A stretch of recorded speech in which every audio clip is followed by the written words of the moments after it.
Já podia estar aberto em Josué, você sabe que a gente está em Josué. Então, vamos lá para Josué, capítulo 10.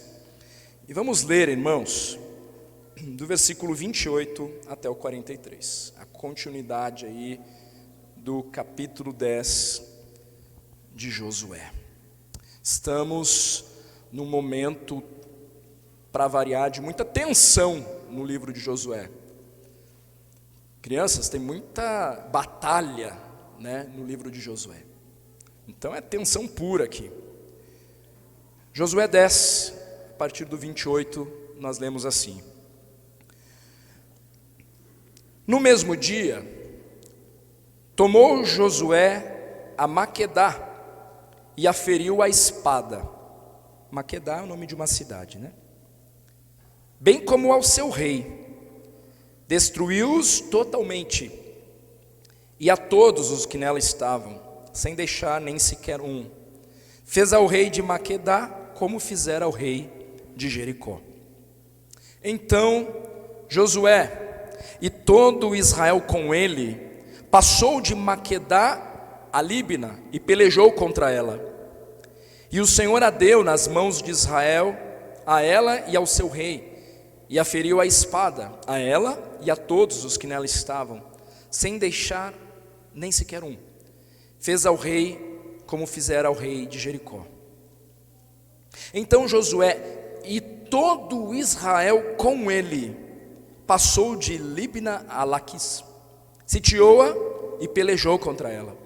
E o Senhor deu a Laquis nas mãos de Israel, que no dia seguinte a tomou e a feriu a espada, a ela e a todos os que nela estavam, conforme tudo o que fizera a Líbina. Então Oão, rei de Gezer, subiu para ajudar Laquis, porém Josué o feriu, a ele e o seu povo, sem deixar nem sequer um.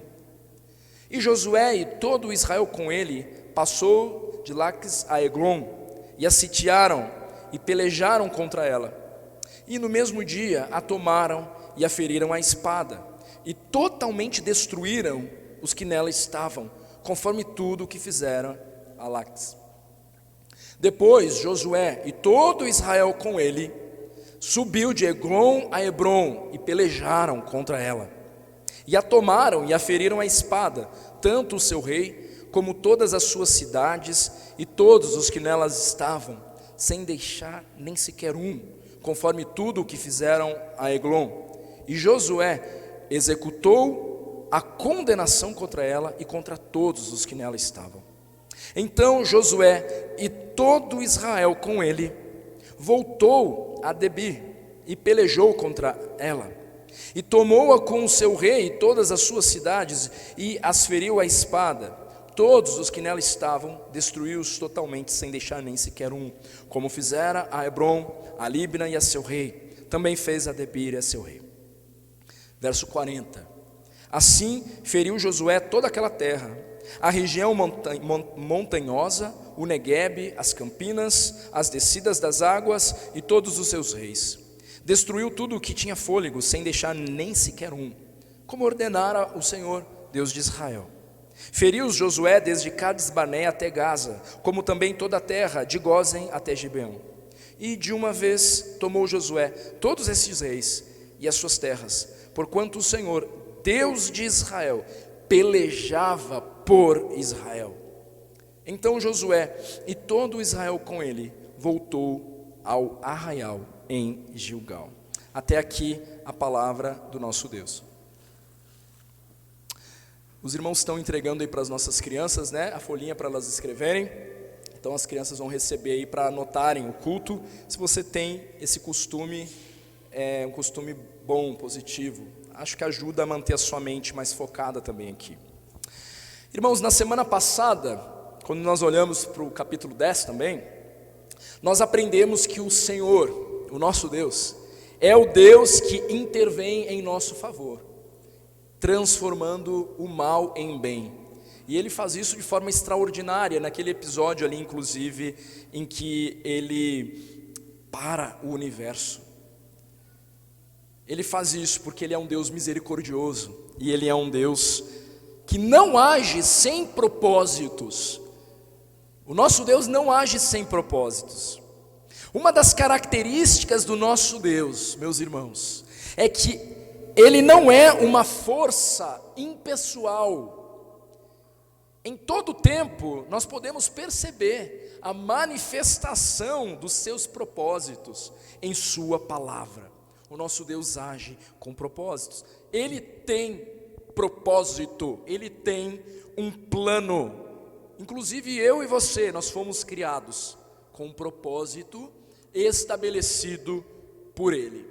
E no capítulo 10 de Josué, toda a intervenção de Deus, nós vimos semana passada, ela se dá em tempo oportuno e também de forma extraordinária naquele episódio magnífico, onde Deus ouve a voz de um homem e interage em favor do clamor daquele homem.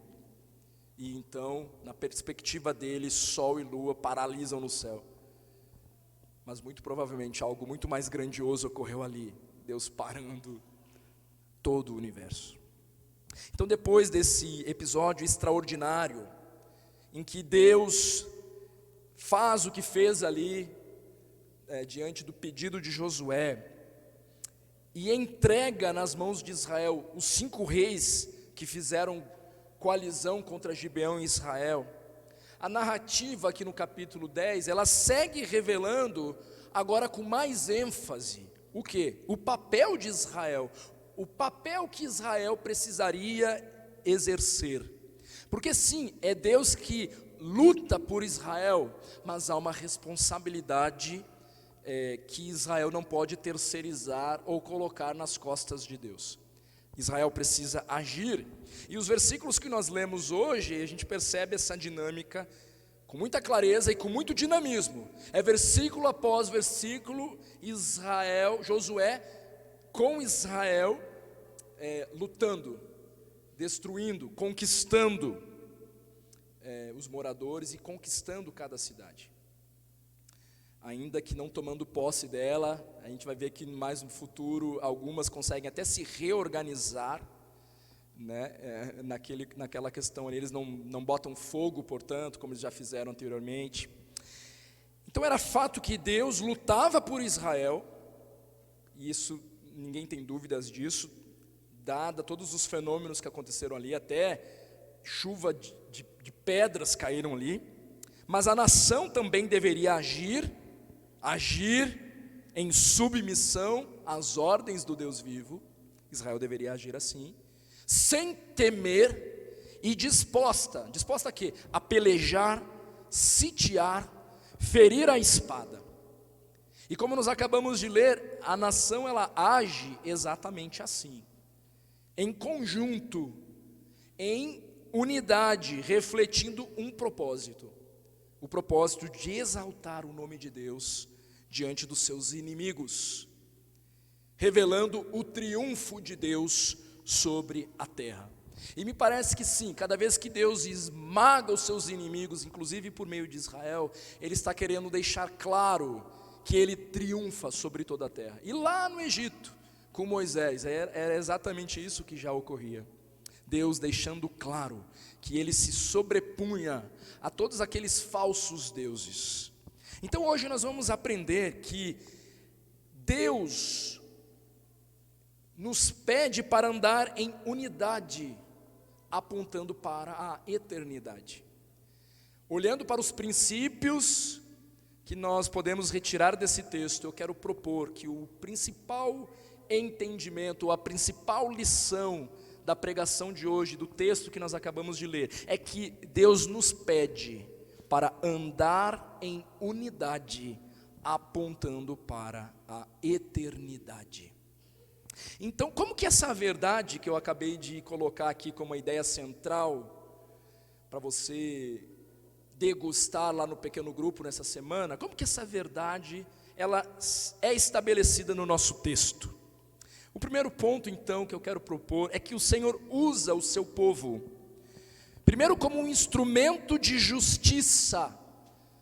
O Senhor usa o seu povo como um instrumento de justiça em unidade.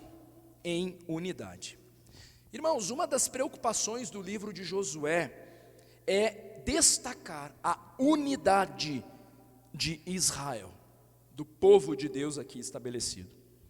O modo como a narrativa expõe a conquista das cidades da região sul, e aqui nós estamos olhando especificamente para as cidades da região sul da Terra Prometida, revela isso com bastante clareza, o quanto Deus quer mostrar a unidade de Israel. Olha o versículo 29. Josué e todo o Israel com ele foi passando, de cidade a cidade ali, sendo o instrumento de Deus para o juízo daquelas nações. E essa expressão, de Josué e todo Israel com ele, ela se repete em outros versículos aqui nessa porção que a gente acabou de ler. Então, o pressuposto é bastante básico. O caminho proposto por Deus para a conquista daquelas cidades envolvia a participação de todos. Josué não poderia realizar essa tarefa sozinho.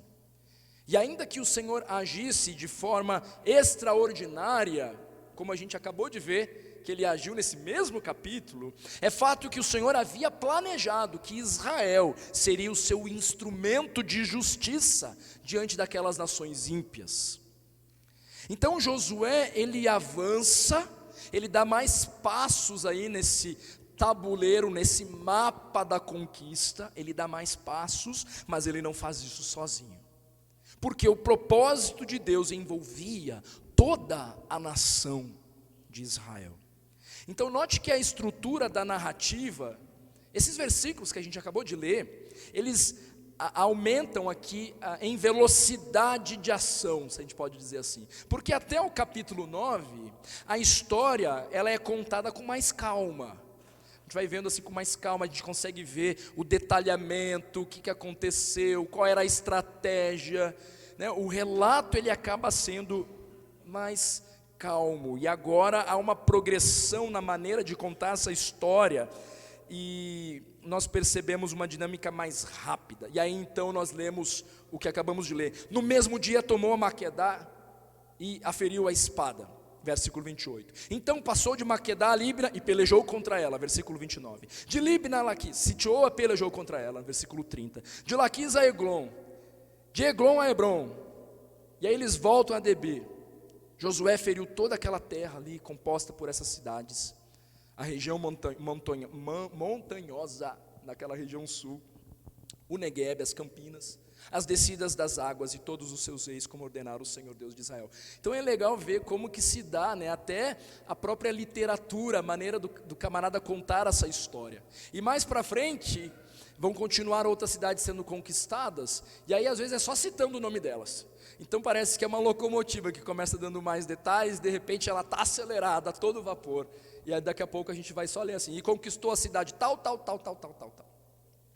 Então é interessante perceber isso. Deus, nesse processo de dinamismo que a gente está vendo aqui, o que ele está fazendo? Ele poderia fazer tudo, inclusive como ele fez com Sodoma e Gomorra. Como é que Deus destrói Sodoma e Gomorra? Ele envia também lá.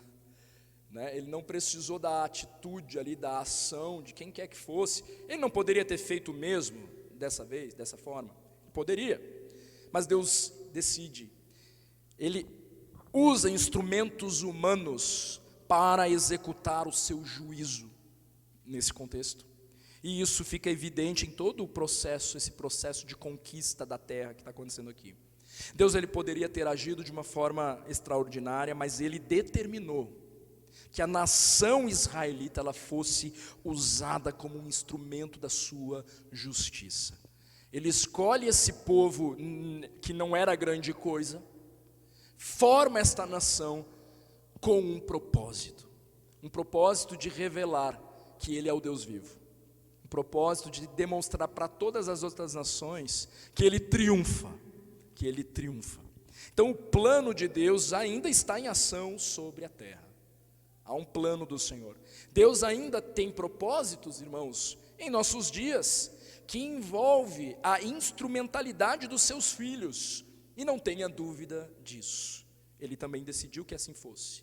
Ele não deu a missão que nós, agora, sendo a sua igreja, recebemos para anjos, Ele deu para a sua igreja. Ide por todo mundo, fazei discípulos, proclamai o evangelho. Os anjos até olham admirados para tudo isso, mas essa missão é minha e é tua. O Senhor, Ele continua utilizando-se desta mesma lógica, sim. Então, assim como Deus fez com os israelitas, e tem planos específicos, no meu entendimento, para se concretizarem sobre a nação de Israel, eu não tenho dúvidas disso, também com a sua igreja, comigo e com você, Deus deseja cumprir com esses propósitos. Deus nos dá uma missão, e o princípio estabelecido para Israel, assim como eles não poderiam, nesse contexto, enviar só um pedacinho da tropa, ou muito menos apenas Josué, este princípio ele permanece latente e irrevogável na missão que eu e você temos como igreja do Senhor Jesus Cristo. O princípio da dinâmica que percebemos nesse texto, que é cidade após cidade, que eles foram ali, que eles tinham conquistado até alguns os reis, mas depois eles tiveram que, ou seja, basicamente, quando eles derrotam aqueles 5 reis, essa vitória ela já está ganha, mas agora eles precisam oficializar, eles precisam dar aquele checklist ali, em algumas daquelas cidades, Este princípio, cidade após cidade, nos lembra que no combate contra o mal desse mundo, e aqui essas nações pagãs e ímpias, elas podem muito bem nos lembrar, nos remeter o mal que existe sobre toda a terra, que esse combate que eu e você temos que enfrentar, que nós também devemos nos posicionar com uma certa ousadia, enfrentando cada barreira, enfrentando cada instrumento do mal, com as armas espirituais que nos estão propostas. Eu lembro de Efésios 6, Efésios 6, que nos lembra da armadura do Senhor, que nos lembra da palavra do Senhor, e que a nossa luta não é contra a carne, é contra as potestades do ar. A igreja deve cumprir com seu papel, meu irmão, minha irmã, sendo sal e luz nesse mundo de trevas, e isso pressupõe o resgate de qual que é o nosso papel como povo de Deus. Pressupõe o andar em unidade, discernindo o corpo e o nosso papel no corpo de Cristo, de modo que o Deus vivo seja glorificado. Então sim, eu e você, nós não temos dúvida, existe uma guerra, uma batalha espiritual, e irmãos, o Senhor nos convocou para essa batalha, que não pode ser vivenciada na individualidade ou no individualismo. Pressupõe o andar em unidade, discernindo o que é o corpo de Cristo, e qual que é a sua missão nesta terra. Isso não dá para fazer na individualidade. Mas o que significa então andar em unidade? Eu estou me apegando ao princípio de que Josué e todo Israel é que cumpriu a missão ali, do propósito estabelecido por Deus. O que significa andar em unidade nesse contexto de combate em que a igreja está inserida? Certamente, é claro que não se trata apenas de reuniões em torno da mesa para comermos uma comidinha gostosa e um cafezinho quentinho. Certamente não se trata apenas disso, mas se trata de uma postura coletiva que entende o papel exclusivo da igreja nesse mundo.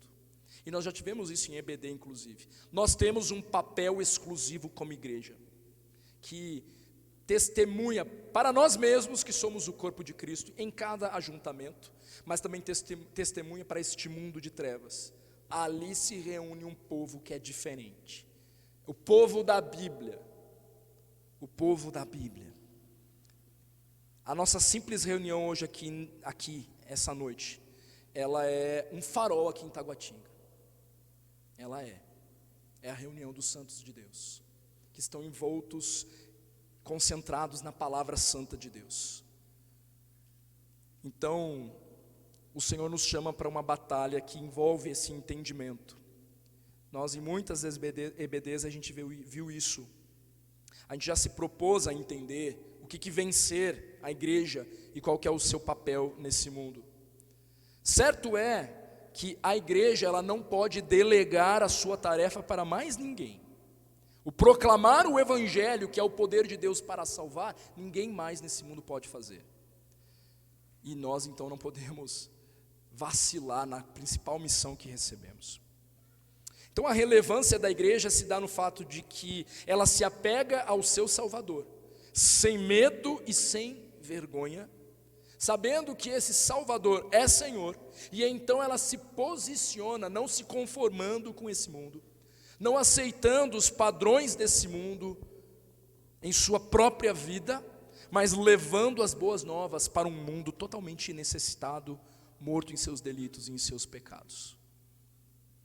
A igreja pressupõe a coletividade, irmãos, pressupõe a noção de um corpo. Ela não age na individualidade. Não é assim que se vence a batalha. Não é assim que se vence a batalha. Pressupõe a coletividade. Porque eu quero? Não, porque o Senhor, Ele nos uniu, Ele nos comprou. A oração sacerdotal, já tão mencionada aqui, nos remete a isso, o modo como o Senhor Jesus Cristo ora por nós, clamando para que a gente ande em unidade, para que o mundo reconheça que Ele é o Messias. Daí a gente já entende que o nosso ajuntamento aqui, ele não é à toa, ele é um propósito, glorifica o nome de Deus. Sim, glorifica. É claro que o Senhor nos chama para uma batalha. A batalha não pressupõe a gente ficar só sentado aqui, pressupõe nos levantarmos, entendendo o nosso papel, mas nunca agindo na individualidade. Não é assim que se vence a batalha. Não é assim. Também não se terceiriza essa responsabilidade. Irmãos, entendam, a igreja não é o pastor. A igreja não é uma liderança. A igreja não é um indivíduo. Pressupõe a coletividade. E se somos o que somos, é porque todos nós estamos responsáveis tanto pelas nossas omissões, quanto pelas nossas responsabilidades assumidas e bem vividas, que certamente nós temos isso aqui, tanto para um lado quanto para o outro. A igreja não é o pastor. A igreja é a unidade dos santos, dos filhos de Deus, unidos com o propósito de revelar Cristo. E a estratégia já foi dada por Deus. Ide por todo mundo, façam discípulos. Ide por todo mundo, façam discípulos. Então, diante do mal desse mundo, o Senhor, Ele usa o seu povo como um instrumento de justiça. Aqui no Antigo Testamento a gente tem Israel, literalmente sendo utilizada ao fio da espada ali como esse instrumento de justiça. Uma vez que somos a igreja do Senhor Jesus Cristo, é claro que nós não vamos pegar em espadas e sair por aí cortando cabeças, mas nós temos uma responsabilidade que pressupõe esse princípio, irmãos, da unidade, deste corpo mesmo, o princípio desta família que deixa esse mundo um pouco doido, de não compreender que amor é esse que flui em nosso meio. Diante do mal desse mundo, o Senhor usa o seu povo como um instrumento de justiça. E para tanto Ele nos pede para andar em unidade, apontando para a eternidade. Então eu queria destacar esse princípio básico, que tenho certeza de que devemos pagar o preço para andarmos em unidade. O Senhor usa o seu povo como instrumento de justiça em unidade. E o segundo ponto, o Senhor usa o seu povo apontando para a eternidade. Ele nos une, não só para a gente ficar no quentinho e no gostosinho do ser Betel. Ele nos uniu com o propósito de exaltar e glorificar o seu nome, apontando para Ele, apontando para os valores eternos. E o livro de Josué, então, ele não é um simples relato sanguinário de violentas guerras de conquista, mas ele é o relato do modo como Deus desejava deixar claro para os inimigos que o Deus de Israel era verdadeiramente o Senhor de toda aquela terra, como eu já disse, E ao mesmo tempo que ele deixa claro para Israel, para o próprio Israel mesmo, que ele não tolera o pecado.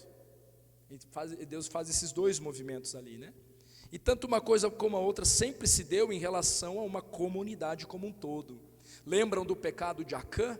O pecado exclusivo de um era como se toda aquela comunidade estivesse descumprindo a aliança que tinha com Deus. Olha o pressuposto da unidade. Quando um sofre, todos sofrem. Quando um peca, as consequências são para todos nós. Quando um triunfa, então, que alegria é poder desfrutar de tudo isso.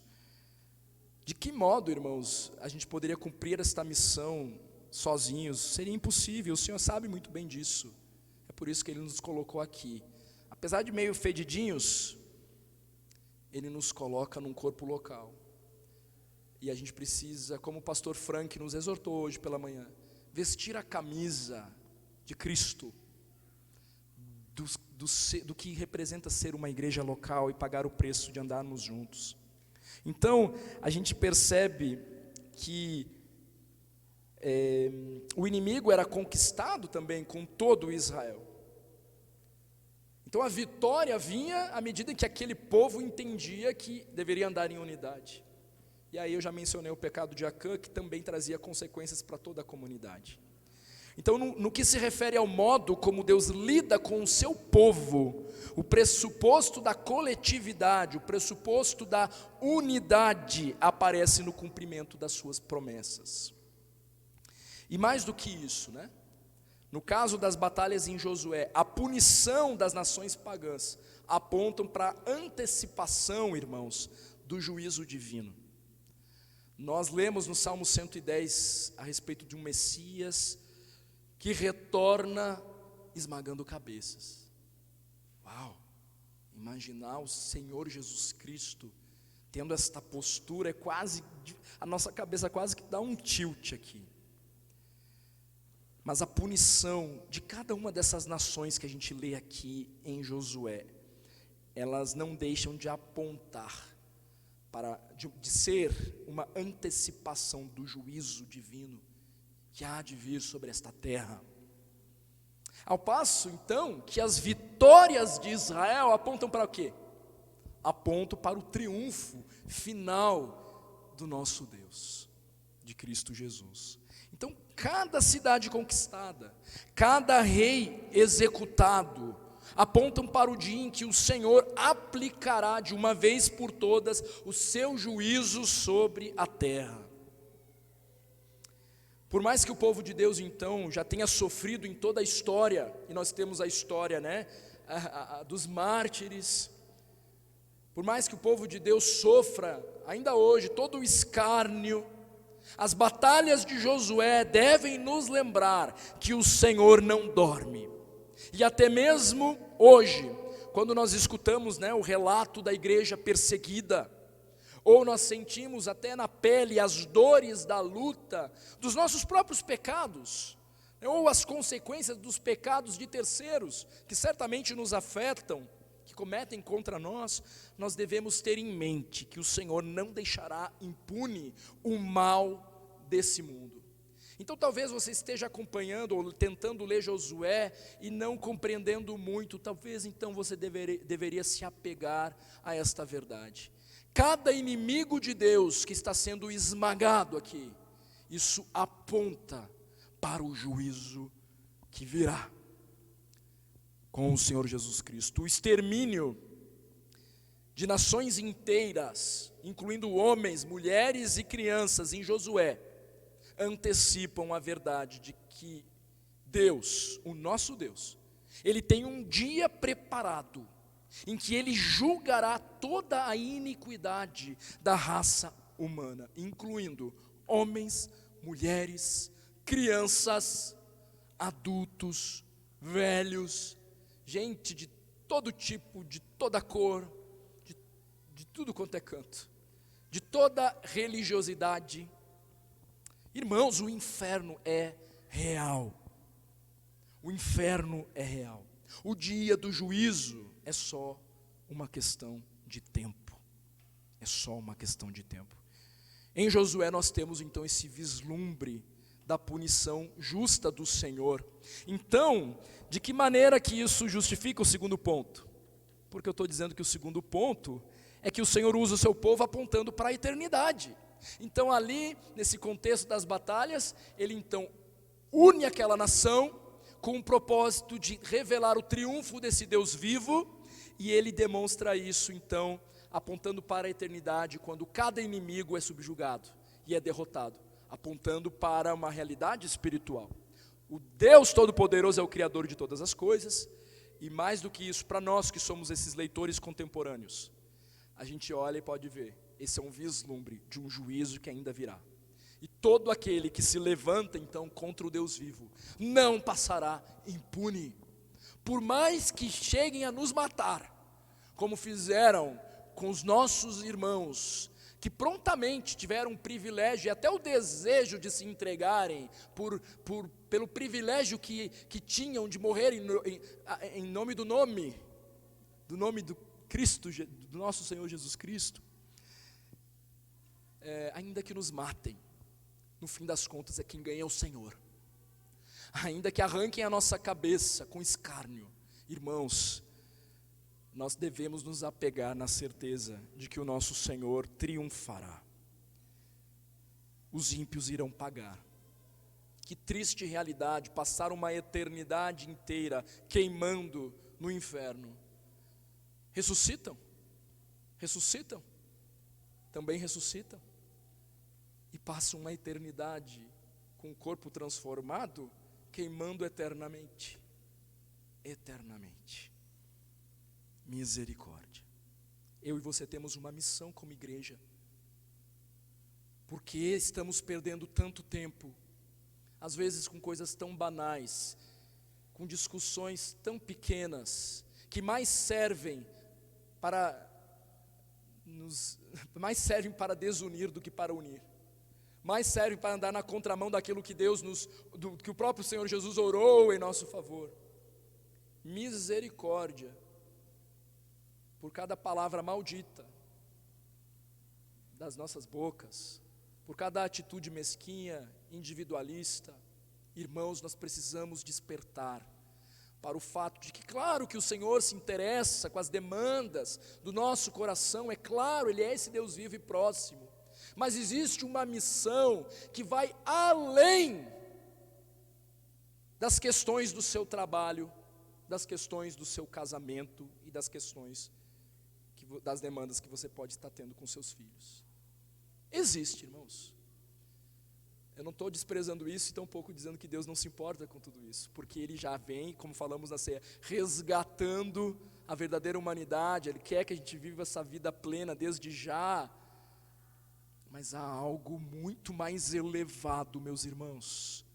Nós carecemos de tirar os olhos de nós mesmos, com os olhos nessa missão.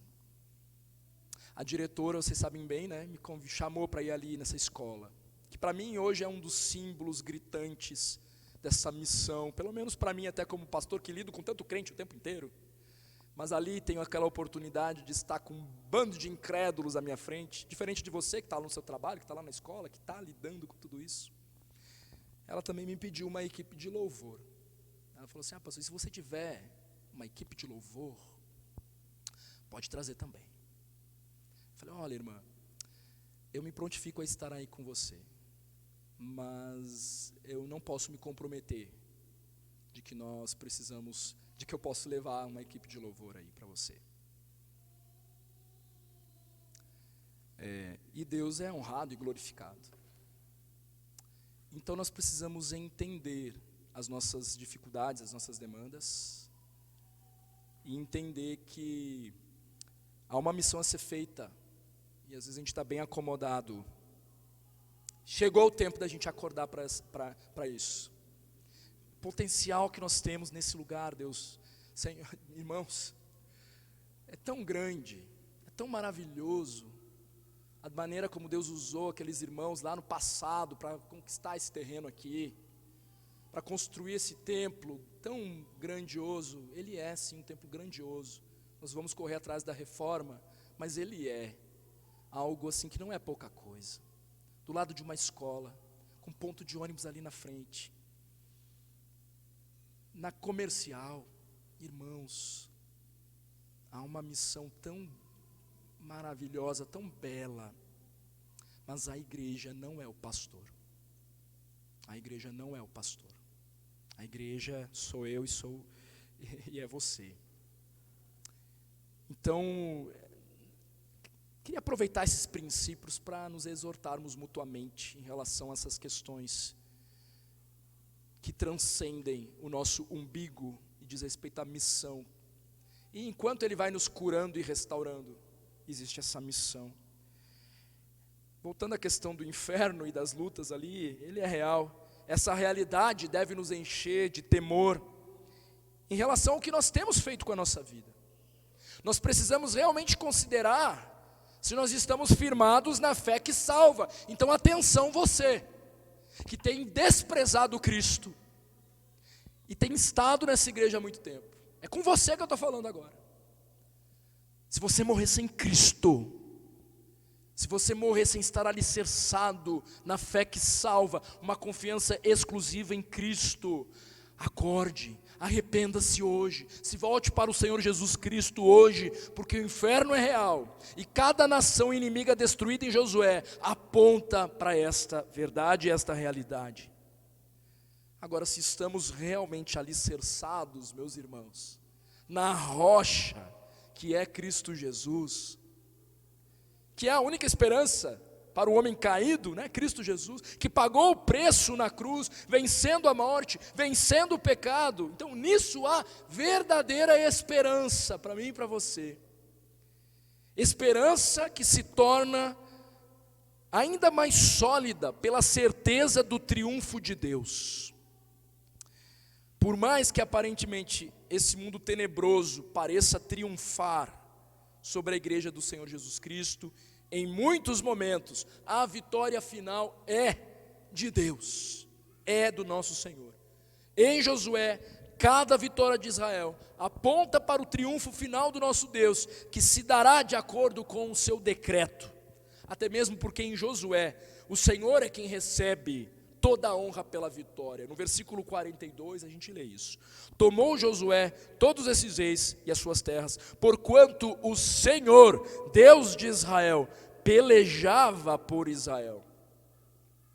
Olhar para a história, olhar para tudo o que acontece nesse mundo, com a perspectiva da soberania de Deus, e de que Deus deseja nos usar em nossos contextos, intervindo contra o mal, sendo uma igreja relevante, apontando para o Evangelho.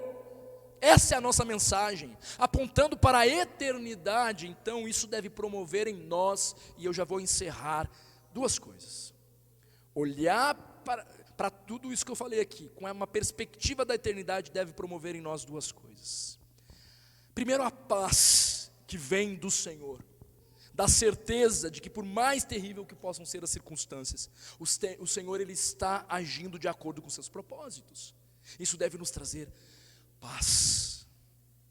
E que no último dia, nada ficará oculto ou sem receber a devida recompensa. Seja o juízo, seja as glórias da salvação. Então isso deve nos trazer paz. Tem você confiado nessa verdade? Ou você tem se perdido em suas tentativas de dar uma resposta a esse mundo perdido que não considera as questões espirituais e o Evangelho, mas os teus pressupostos, as tuas ideologias? E deve promover em nós também essa perspectiva da soberania de Deus em tudo isso, uma atitude de inconformidade diante do mal, certos de que o Senhor nos chama para ser sal e luz, e que isso deve se dar considerando a igreja, considerando a comunidade, considerando a unidade em prol de Cristo. Você não se basta, você não se basta, você e eu precisa dos teus irmãos em Cristo para o cumprimento desta boa obra que foi chamada.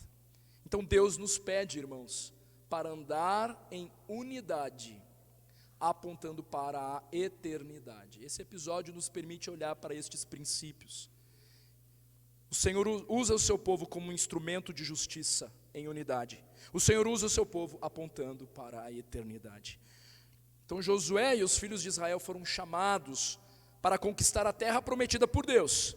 Eles deveriam fazer isso em unidade, apontando para o Deus vivo em obediência, certos de que era o Senhor que lutava por eles. E da mesma forma, cada um de nós tem um propósito divino a cumprir com as nossas vidas.